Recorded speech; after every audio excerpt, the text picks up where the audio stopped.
Shalom Bapak Ibu, Saudari, Saudara, juga anak-anak yang terkasih dalam Tuhan Yesus Kristus. Selamat hari Minggu, selamat berjumpa kembali dalam kebaktian Minggu GKI Peterongan Semarang. Sesaat lagi kita akan bersama memulai kebaktian Minggu kita, tapi mari kita simak terlebih dahulu tayangan Warta Jemaat Minggu ini.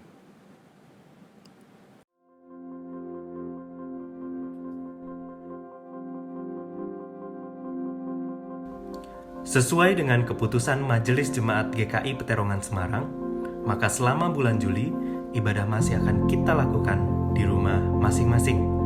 Saudari-saudara diundang untuk dapat bersama beribadah dimanapun saudari-saudara berada, dengan mengikuti panduan rekaman ibadah yang akan disiarkan setiap hari Minggu melalui kanal YouTube GKI Peterongan di sepanjang hari mulai dari pukul 6 pagi. Radio Iktus 96,5 FM pada pukul 17 sore. Audio streaming di radio.gkipeterongan.org pada pukul 6 pagi, 8.30 pagi, dan 17 sore. Aplikasi GKI Peterongan dalam menu rekaman khotbah di sepanjang hari. Juga melalui Spotify GKI Peterongan dan Apple Podcast GKI Peterongan. Lihat info lebih lanjut pada situs resmi gkipeterongan.org. Toko buku Logos GKI Peterongan Semarang tetap buka melayani saudara-saudari sekalian setiap hari Senin sampai dengan Sabtu, pukul 9 pagi sampai dengan 12 siang. Silakan berkunjung dan dapatkan buku-buku baru dengan promo yang menarik.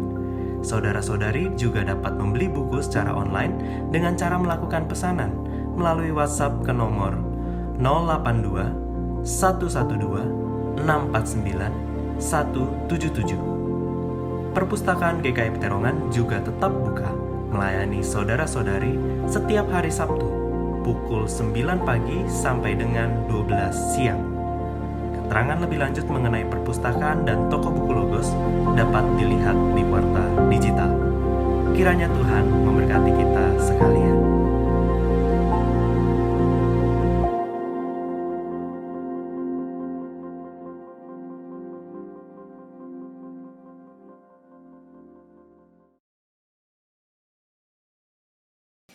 Demikian Warta Jemaat Minggu ini. Kini saya mengajak setiap kita untuk mengambil waktu teduh sejenak sebelum kita memasuki ibadah kita hari ini.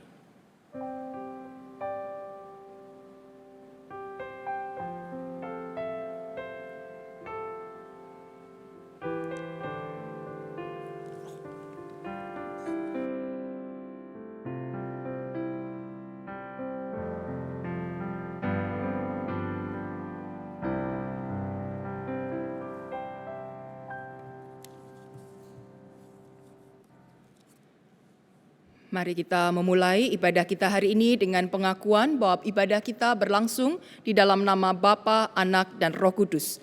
Salam sejahtera bagi saudara sekalian dimanapun berada. Amin. Bapak, Ibu, Saudara, dan anak-anakku sekalian, pada hari ini kita memasuki minggu yang terakhir di dalam pembahasan bulan misi. Tema kita adalah misi di era milenial. Tema ini ingin mengajak kita untuk memahami bahwa misi terus dikerjakan dari masa ke masa. Sebagaimana Tuhan yang terus memanggil umat manusia untuk datang kepadanya, kita pun diajak untuk ikut serta merangkul saudara-saudara kita, mengajak mereka yang berbeban berat, mereka yang tak berpengharapan, mereka yang tidak punya arah tujuan hidup untuk juga merasakan bagaimana kasih Allah, mengalami perjumpaan dengan Allah. Mari saudara kita akan pujikan Yesus memanggil, mari segera.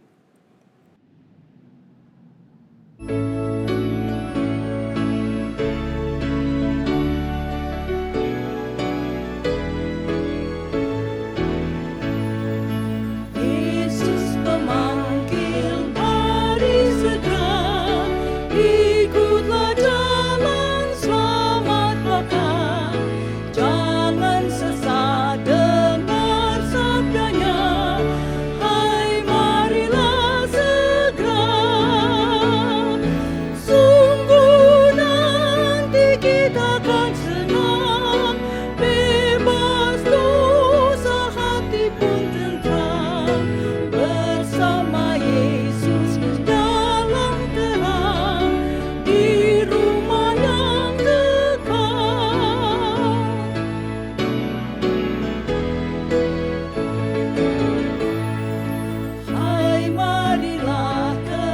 kecil dan besar, biar hatimu girang benar.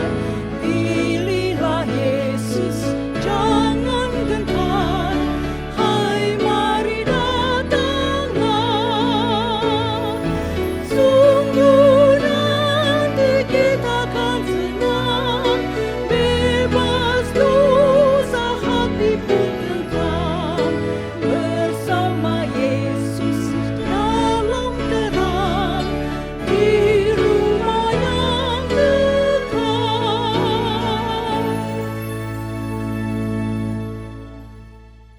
Mari kita mengakui dosa-dosa kita di hadapan Tuhan. Mari kita berdoa. Bapa Surgawi, selama 1 bulan ini kami terus merenungkan bagaimana Engkau mengajak kami ikut serta di dalam pekerjaan misi, sebagaimana kerinduan Tuhan agar seluruh umat manusia mengenal Engkau. Semua manusia mengalami anugerah keselamatan dari Tuhan. Maka biarlah kerinduan Tuhan juga menjadi kerinduan kami dari waktu ke waktu. Misi tidak berhenti pada masa yang lampau, tidak berhenti pada pekerjaan para rasul, tetapi hingga masa kini, misi itu terus-menerus menjadi isi hati Allah, menjadi kerinduan-Mu untuk dikerjakan oleh para pengikut-Mu. Ampunilah ya Bapa, jikalau kami masih belum memiliki kerinduan yang besar seperti Engkau, sehingga ketika kami merasa tidak lagi mampu mengerjakannya, kami memilih untuk berhenti. Ampuni ketika kami belum mencurahkan segenap daya untuk melakukan pekerjaan misi ini di tengah-tengah dunia. Ampuni kalau kami kurang peka, melihat, mendengar, merasakan bagaimana beban yang dialami oleh saudara-saudara kami, bagaimana kebutuhan mereka untuk mendengarkan kabar baik, sehingga kami tidak bersegera untuk melakukan ini dan berbagi dengan sesama kami. Kiranya Engkau berkenan untuk menilik hati kami dan mendengarkan apa yang kami akui saat ini. Dan kami percaya bahwa Engkau yang telah mengampuni dosa-dosa kami, Engkau juga berkenan memperbarui kehidupan kami, memberikan hikmat yang baru, memberikan penerangan di dalam akal, pikiran, dan hati kami, sehingga kami mengerti bagaimana mesti mengerjakan misi ini di tengah dunia. Bagaimana seharusnya kami menjadi teladan di tengah dunia ini. Bagaimana kami mengalami pembaruan-pembaruan dari Allah, supaya segala karya pembaruan itu pun dapat kami saksikan bagi saudara-saudara kami yang masih hidup di dalam kegelapan. Terima kasih karena Engkau berkenan mengasihi kami dan mengampuni dosa-dosa kami. Biarlah kami menerima seluruh pengampunan dosa ini dengan rasa syukur. Di dalam nama Tuhan Yesus Kristus kami berdoa. Amin. Saudaraku, terimalah berita anugerah yang disampaikan di dalam Kisah Para Rasul 2 ayat 38 sampai 39 yang berbunyi demikian. Bertobatlah dan hendaklah kamu masing-masing memberi dirimu dibaptis dalam nama Yesus Kristus untuk pengampunan dosamu, maka kamu akan menerima karunia Roh Kudus. Sebab bagi kamulah janji itu dan bagi anak-anakmu dan bagi orang yang masih jauh, yaitu sebanyak yang akan dipanggil oleh Tuhan Allah kita. Amin. Syukur kepada Allah bahwa di dalam Kristus kita semua telah diampuni.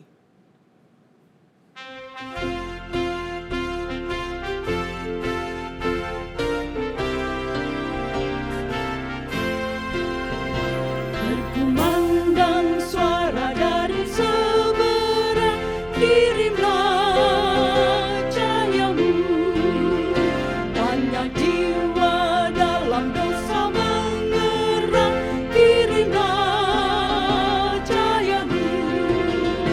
Kirimlah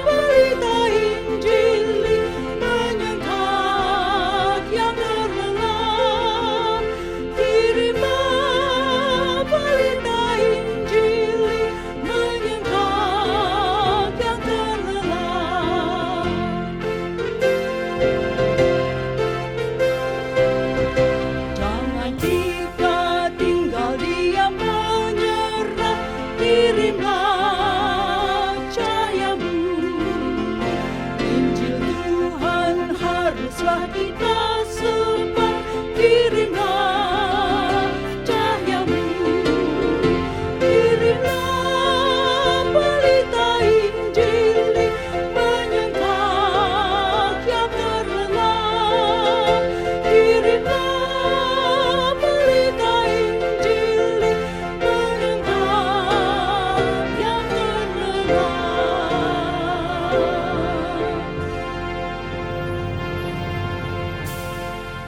Mari kita berdoa untuk mempersiapkan hati dan pikiran kita di dalam menyambut berita firman Tuhan.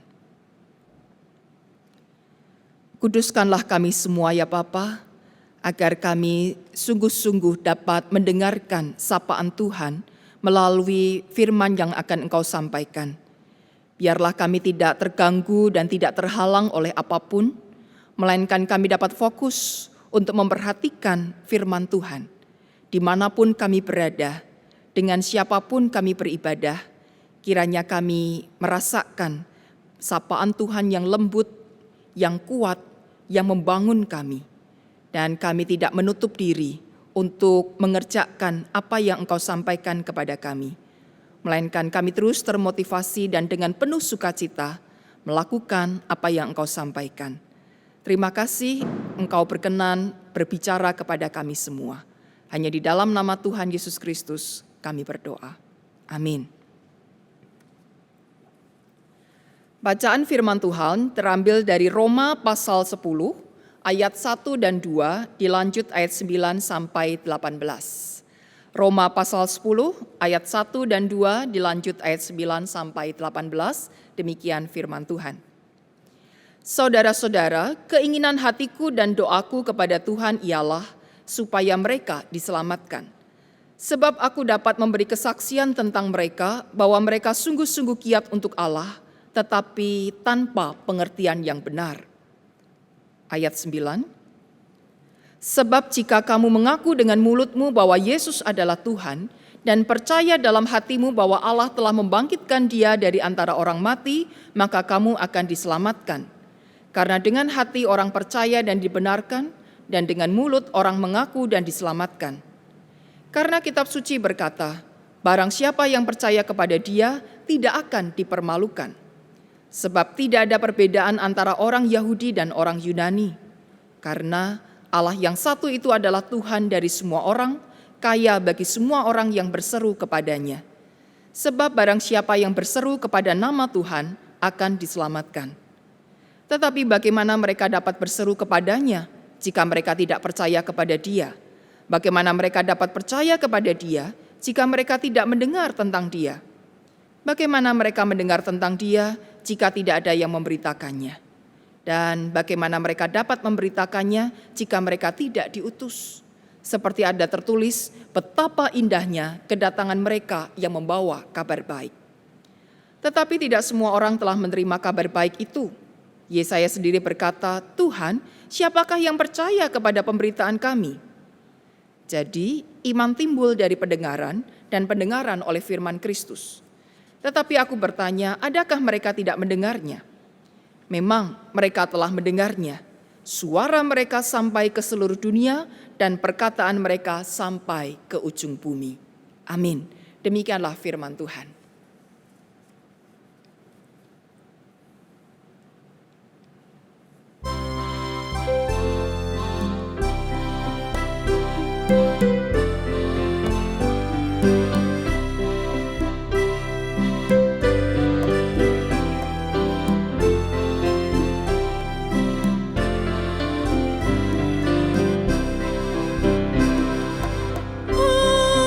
Agung,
Saudara, tema kita misi di era milenial bukan sekedar berbicara tentang generasi milenial, tetapi bicara tentang eranya.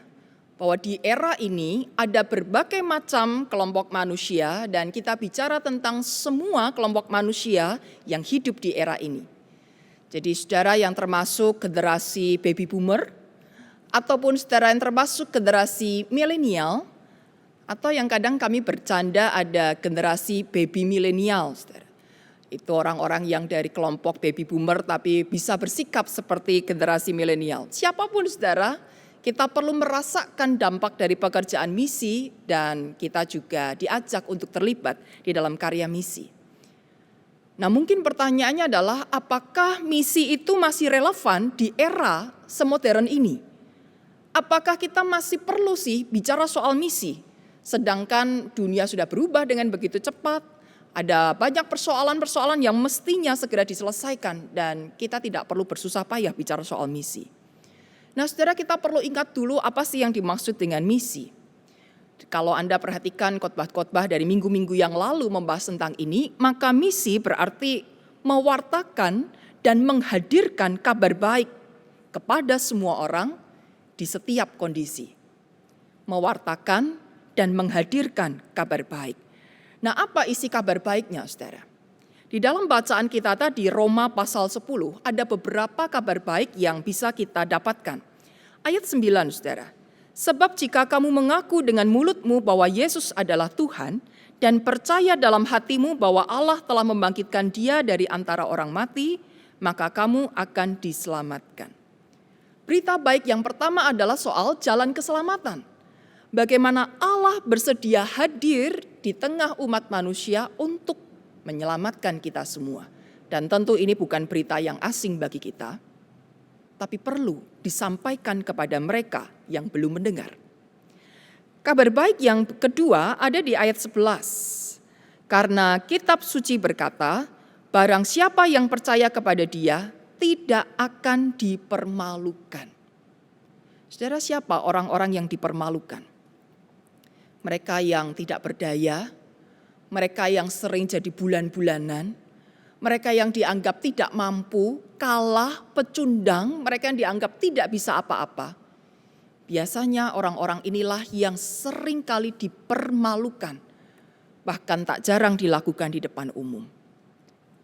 Orang-orang yang dipermalukan oleh dunia ini, ketika percaya kepada Tuhan, Tuhan berjanji, engkau tidak akan dipermalukan. Berarti ada pembelaan yang dilakukan bukan sekedar dari sesamanya, tetapi bahkan dari Tuhan sendiri yang berkenan membela kita. Bukankah ini kabar baik di tengah zaman di mana kasus-kasus bullying begitu marak merebak? Tidak hanya untuk kalangan orang-orang dewasa, tapi bahkan anak-anak SD sudah bisa melakukan tindakan ini. Sehingga anak-anak SD, anak-anak kecil ini pun sudah bisa menjadi korban dipermalukan.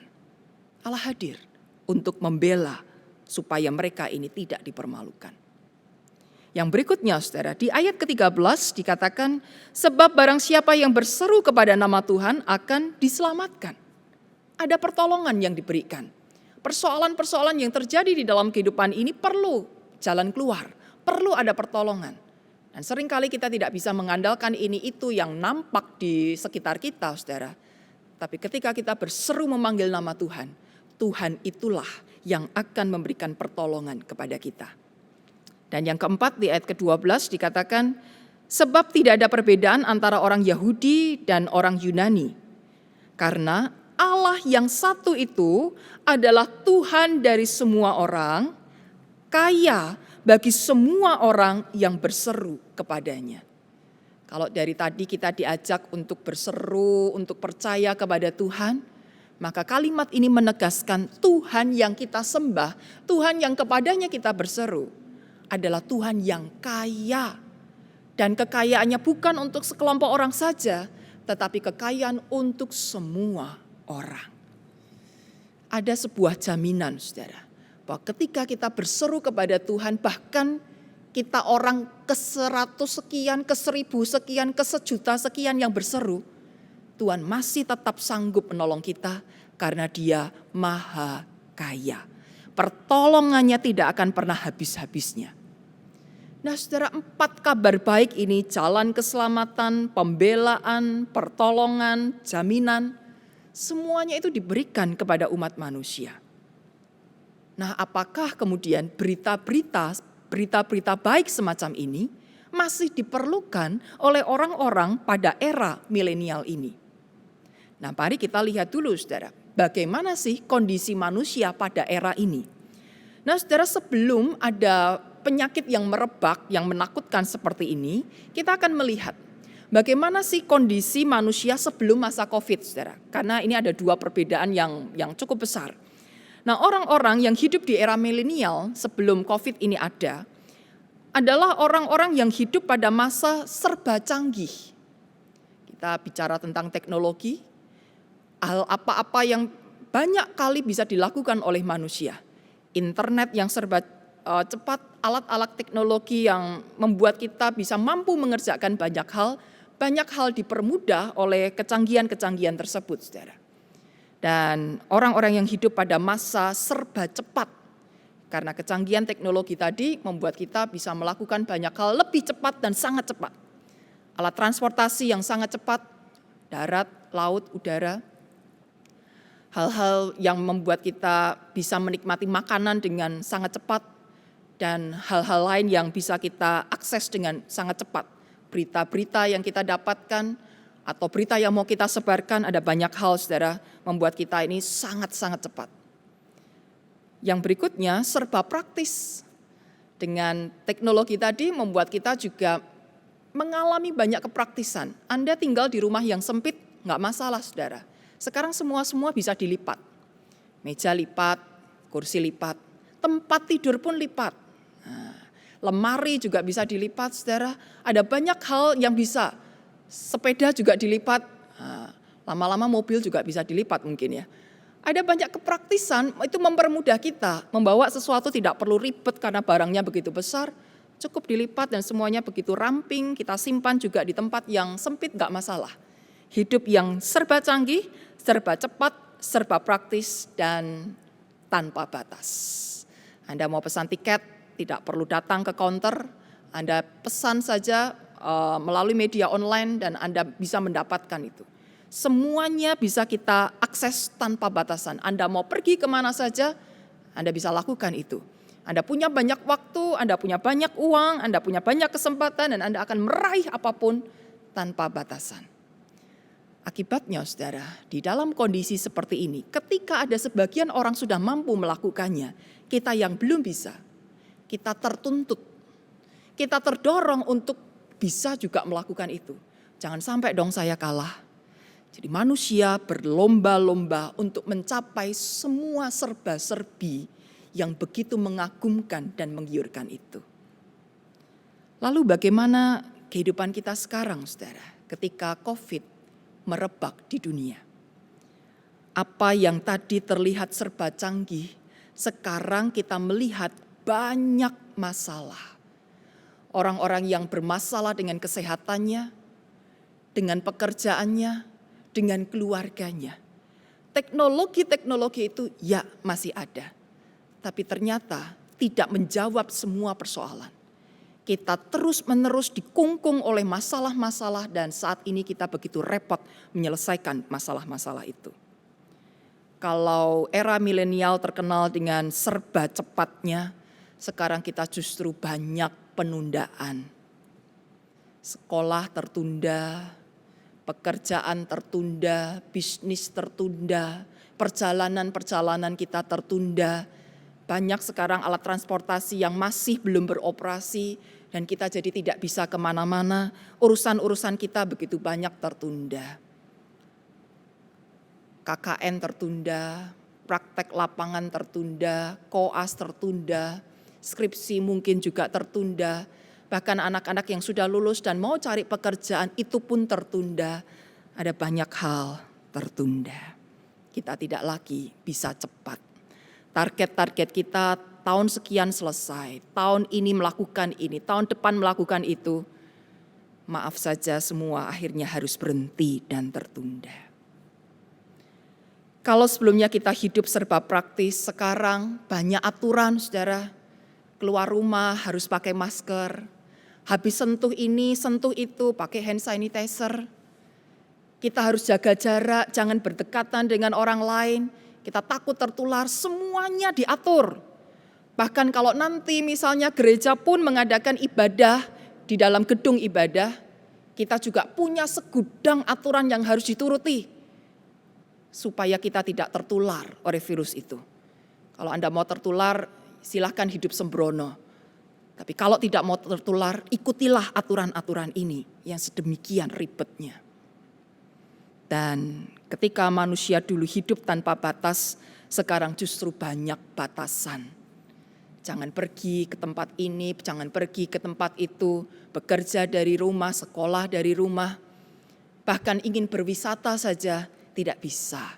Tempat-tempat wisata masih tutup, banyak bisnis-bisnis yang berkaitan dengan pariwisata itu semuanya masih tutup.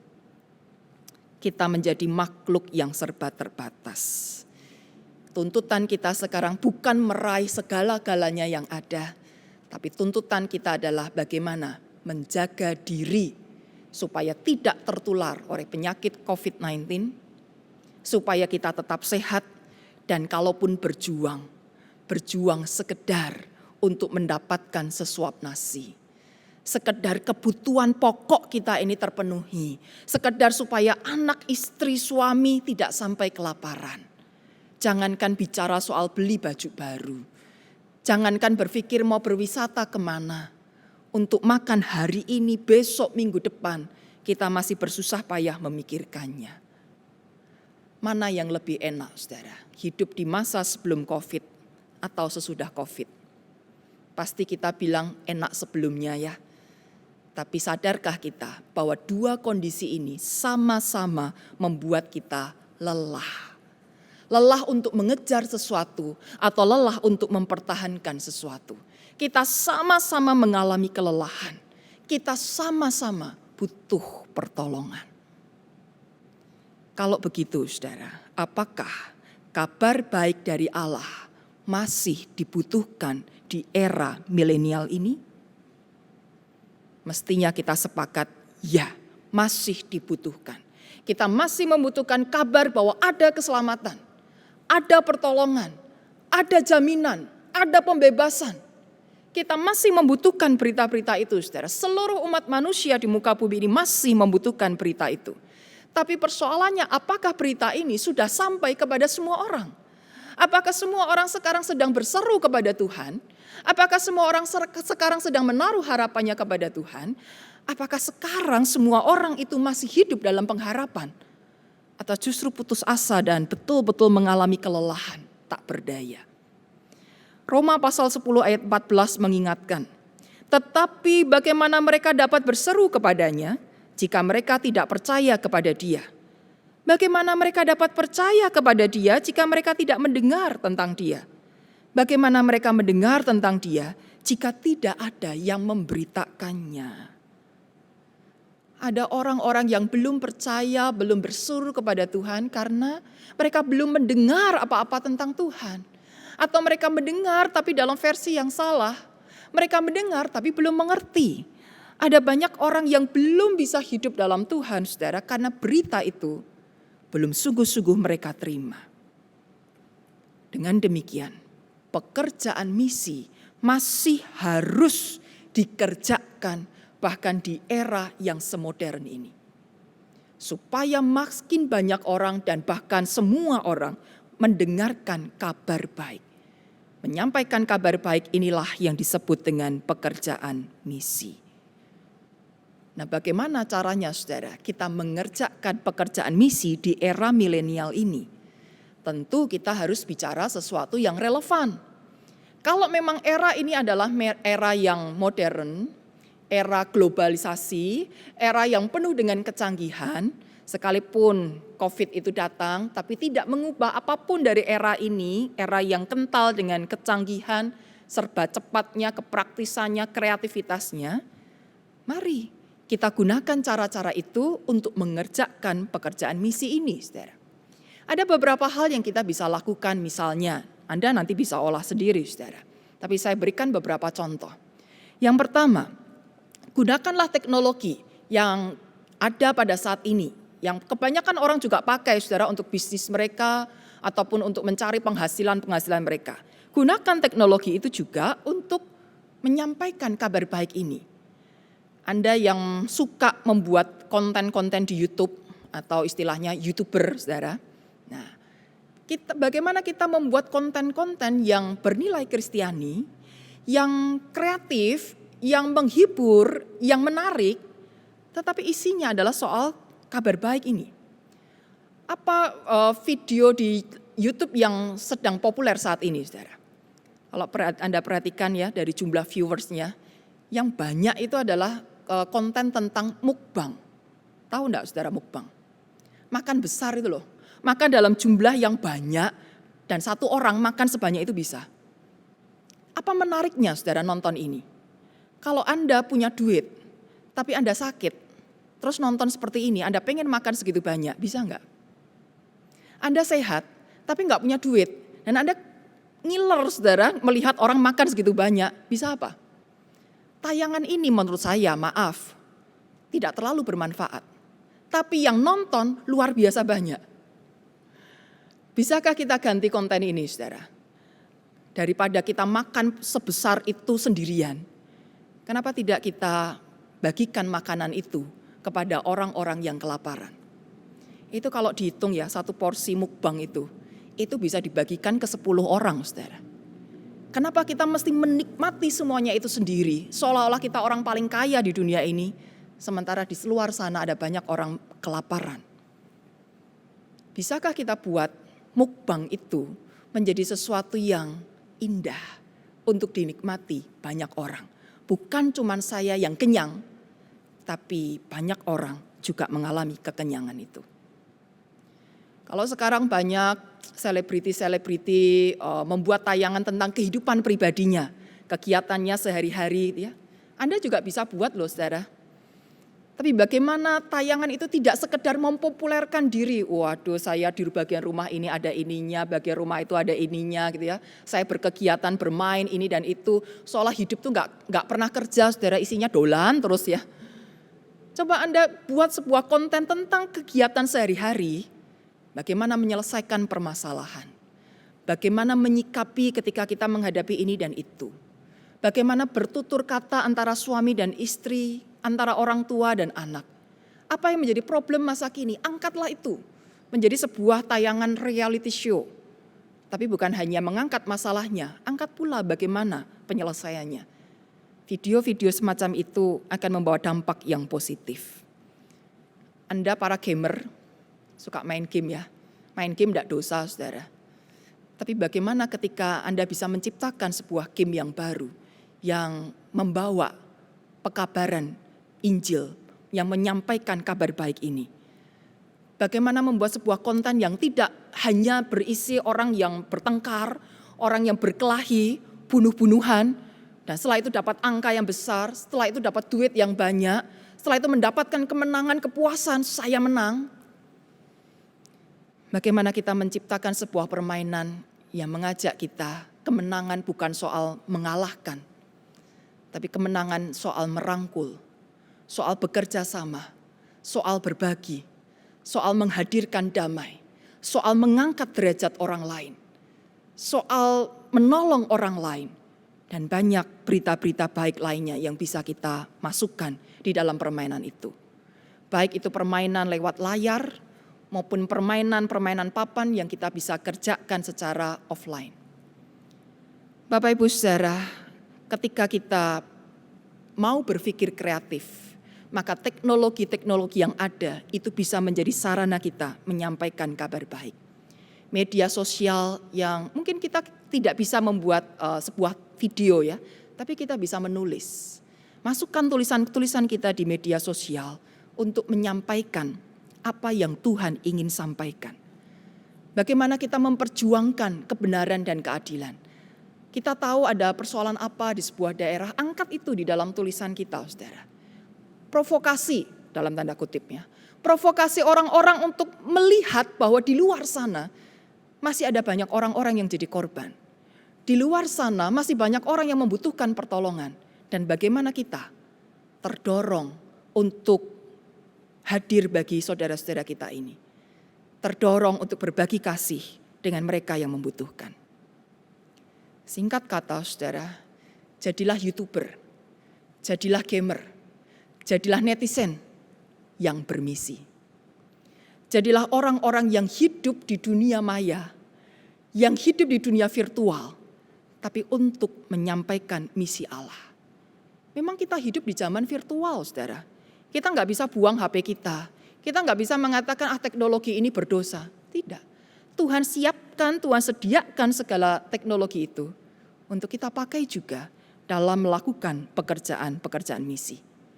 Dan ketika kita bicara soal virtual, soal milenial, sekali lagi saudara, bukan hanya bicara soal anak-anak muda. Lansia juga membutuhkan sentuhan dari karya virtual ini.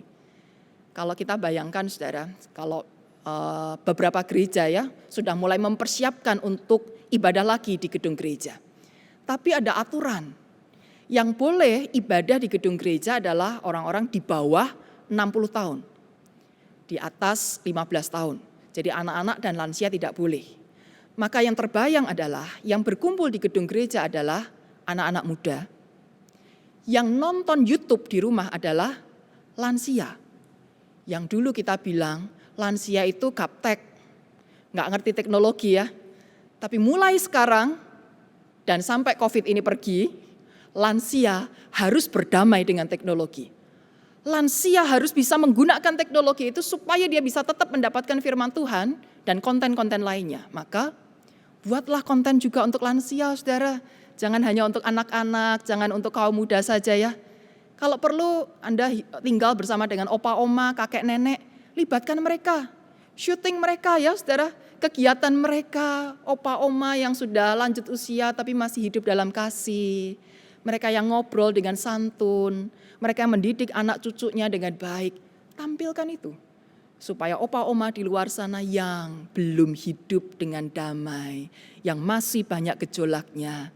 Mereka bisa mendapatkan teladan yang baik dari sesama opa, oma. Yang kedua saudara, buatlah jejaring untuk menjangkau daerah-daerah yang belum terjamah oleh pekerjaan misi.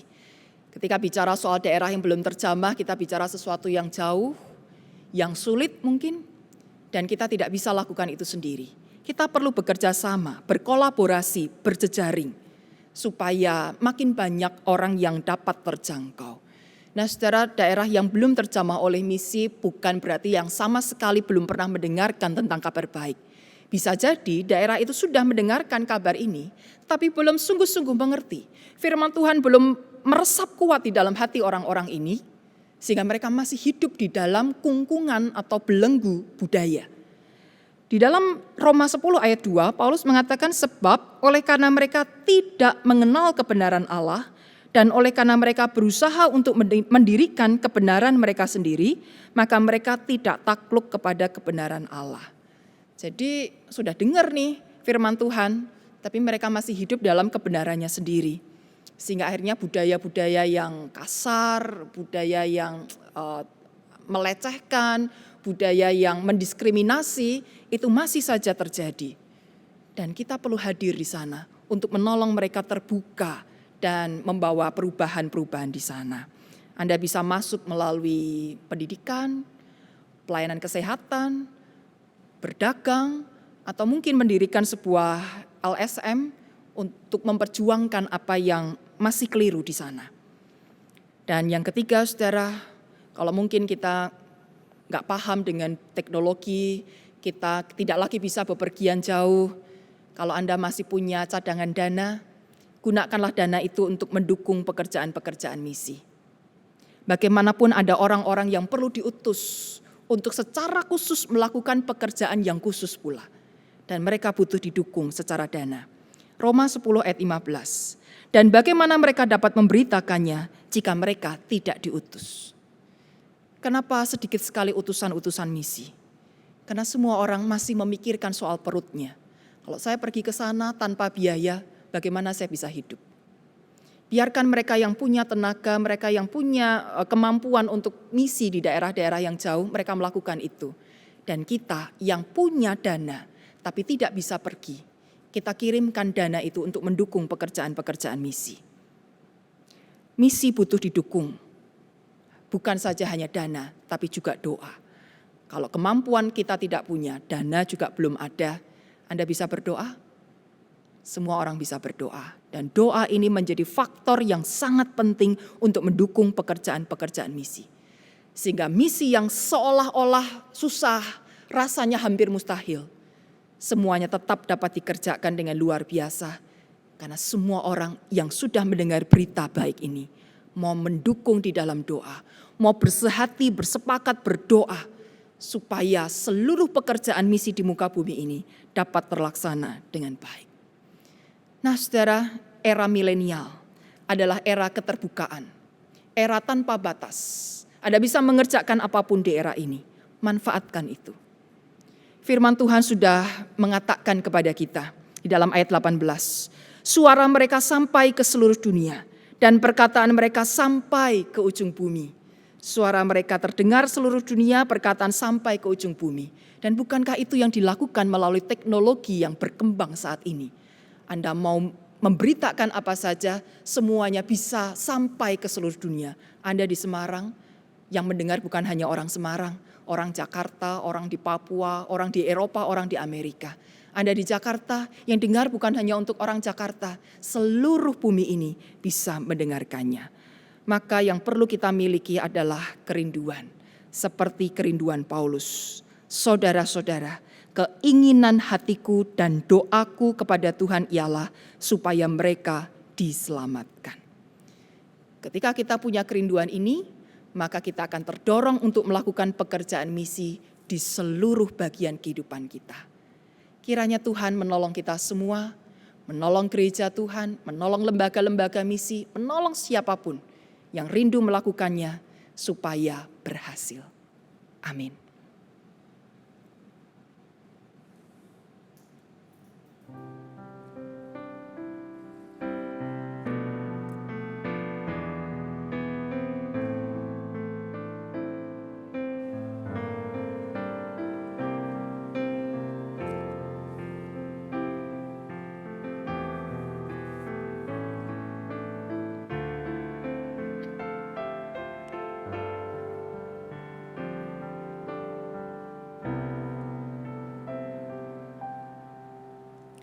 Marilah dengan hati yang terarah pada Kristus kita ikrarkan kembali janji baptisan kita menurut pengakuan iman rasuli yang berbunyi demikian.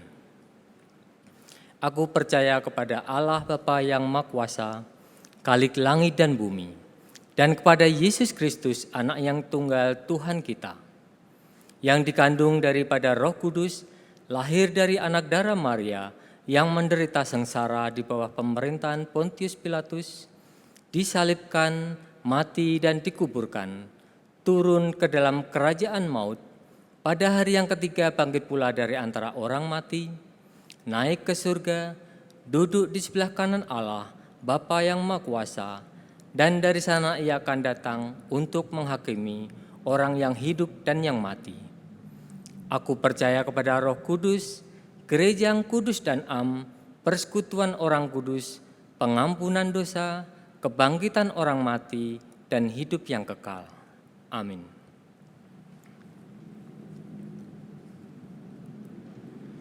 Mari saudara, kita akan menaikkan doa-doa syafaat kita. Mari kita berdoa. Bapa Surgawi, terima kasih Engkau mengingatkan kami kembali bagaimana pentingnya menyampaikan kabar baik kepada semua orang di setiap masa. Karena semua orang membutuhkan kabar baik ini. Mereka yang hidup di dalam kesengsaraan, mereka yang hidup dalam kelelahan, mereka sangat membutuhkan untuk mengerti bahwa Tuhan mau dan sanggup menolong kami semua. Sehingga ketika kami mendengar hal ini, kami mau datang kepada Engkau, kami menaruh harap, kami menjerit berseru kepada Engkau, dan kami mendapatkan kekuatan baru. Setiap orang di setiap masa akan selalu mampu berjuang bersama dengan Tuhan. akan selalu merasakan hal baik karena Tuhan memberkatinya. Biarlah Engkau menggerakkan hati kami ya Bapa untuk terus melakukan pekerjaan misi ini dan terus mendukung orang-orang saudara-saudara kami yang telah lebih dahulu melakukan pekerjaan misi ini. Sehingga di seluruh muka bumi nama Tuhan didengarkan, nama Tuhan diagungkan, dan nama Tuhan membawa perubahan yang baik. Terima kasih Bapa. Saat ini kami juga berdoa untuk anak-anak kami yang sudah memasuki masa liburan. Mereka tidak bisa berlibur ke tempat-tempat umum, belum bisa bermain dengan teman-temannya, mungkin mulai merasa jenuh. Tuhan tolonglah supaya anak-anak kami ini tetap bisa mengolah perasaannya dengan baik, dengan segala keterbatasan yang ada. Kiranya mereka tetap bisa menemukan sesuatu yang menghibur, tetap bisa merasakan sukacita walaupun ada banyak batasan. Demikian juga untuk para orang tua yang mungkin bingung bagaimana menemani anak-anak berlibur sementara mereka sudah harus masuk kerja. Biarlah Tuhan yang berikan jalan keluar supaya para orang tua ini bisa mengatasi persoalan-persoalan ini dengan baik. Engkau sendiri yang memberikan jalan keluar dan anugerah-Mu ya Bapa. Dan untuk masa tahun ajaran baru nanti, kalaupun anak-anak ini masih harus studi dari rumah, kiranya Engkau juga menolong supaya mereka bisa menyesuaikan diri dan tetap bersemangat di dalam belajar, sehingga proses pembelajaran ini akan menjadi bekal bagi masa depan mereka. Berkati pula para pendidik yang harus terus mempersiapkan metode pembelajaran secara online. Sesuatu yang benar-benar baru yang selama ini belum pernah dijalankan. Kiranya Engkau pun menolong ya Bapa supaya baik guru maupun dosen semuanya bisa memikirkan dan mengerjakan yang terbaik sehingga kehadiran mereka pun tetap dapat dirasakan oleh anak-anak-Mu dan boleh menolong kami belajar dengan penuh semangat. Bapa Surgawi, kami juga berdoa untuk mereka yang masih berjuang, baik untuk sembuh dari sakit penyakitnya, berjuang untuk merawat para pasien, orang-orang yang sakit, maupun juga yang berjuang untuk mendapatkan kebutuhan hidup, berjuang mencari pekerjaan yang baru, berjuang untuk menata segala sesuatunya supaya tidak porak-poranda. Kiranya damai sejahtera-Mu, kasih-Mu yang besar akan selalu menopang kami semua. Berkati pula gereja-gereja Tuhan yang mulai mempersiapkan untuk ibadah di tempat bersama-sama. Kiranya Engkau juga memberi hikmat supaya kami tidak sembrono dalam mengerjakan ini, supaya ketika ibadah itu bisa terjadi, tidak menimbulkan kesempatan untuk penularan virus COVID-19.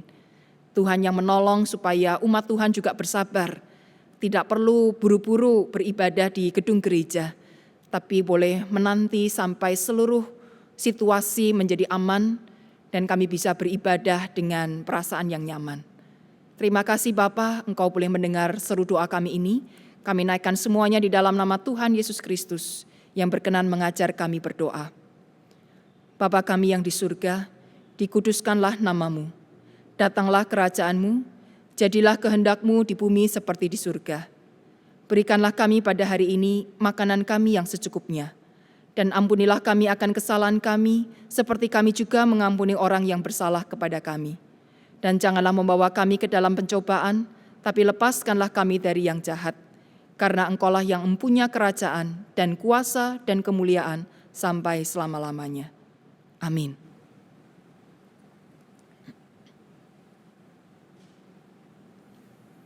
Kini kita bersama diajak untuk menyatakan syukur kita pada Tuhan melalui persembahan. Dimanapun saudara berada, saudara dapat memberikan persembahan melalui transfer ke rekening bank yang tercantum di layar maupun dari Warta Digital. 2. Scan QRIS menggunakan aplikasi layanan keuangan digital yang ada. 3. Memasukkan persembahan ke dalam kotak persembahan yang disediakan di kantor tata usaha gereja.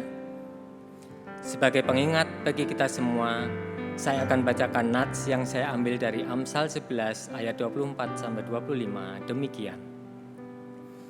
Ada yang menyebar harta tetapi bertambah kaya, ada yang menghemat secara luar biasa namun selalu berkekurangan. Siapa banyak memberi berkat diberi kelimpahan, siapa yang memberi minum ia sendiri akan diberi minum. Marilah kita berdoa.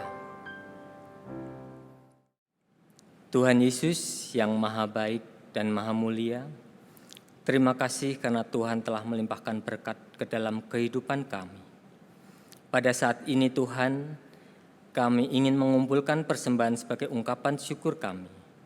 Kiranya Tuhan berkenan memberkatinya, hanya untuk kemuliaan nama-Mu saja.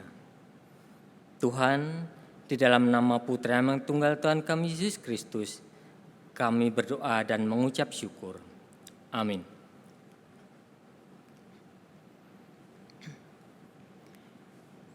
Saudara, misi perlu dikerjakan untuk seluruh umat manusia, dan misi perlu hadir di segala masa, supaya mereka yang lelah, yang berbeban berat, boleh kembali menemukan asa. Dalam nama Yesus Tuhanku, kusampaikan kepadamu.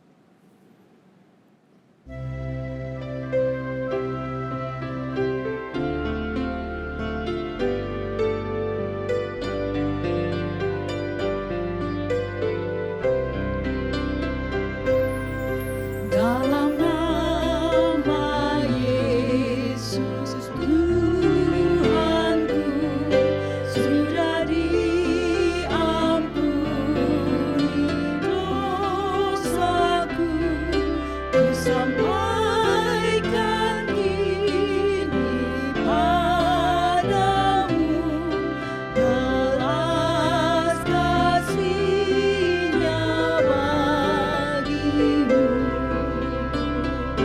Karena Tuhan dengan cuma-cuma beri kuasa serta kasih-Nya, meneruskannya kita pun harus pergi sampai ke ujung dunia.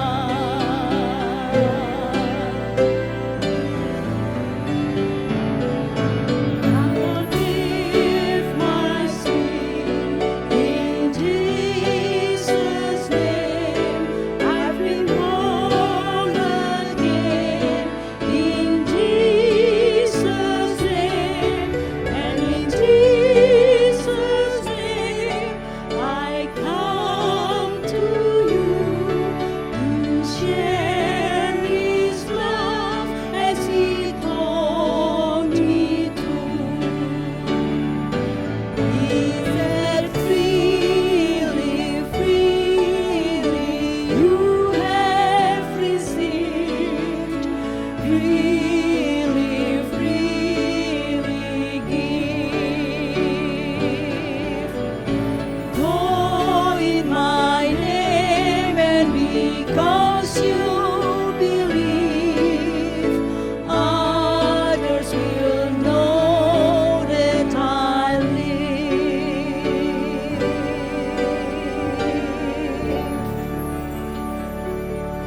Saudaraku, arahkanlah hatimu kepada Tuhan dan terimalah berkat Tuhan. Tuhan memberkati engkau dan melindungi engkau. Tuhan menyinari engkau dengan wajah-Nya dan memberi engkau kasih karunia. Tuhan menghadapkan wajah-Nya kepadamu dan memberi engkau damai sejahtera sampai selama-lamanya. Amin.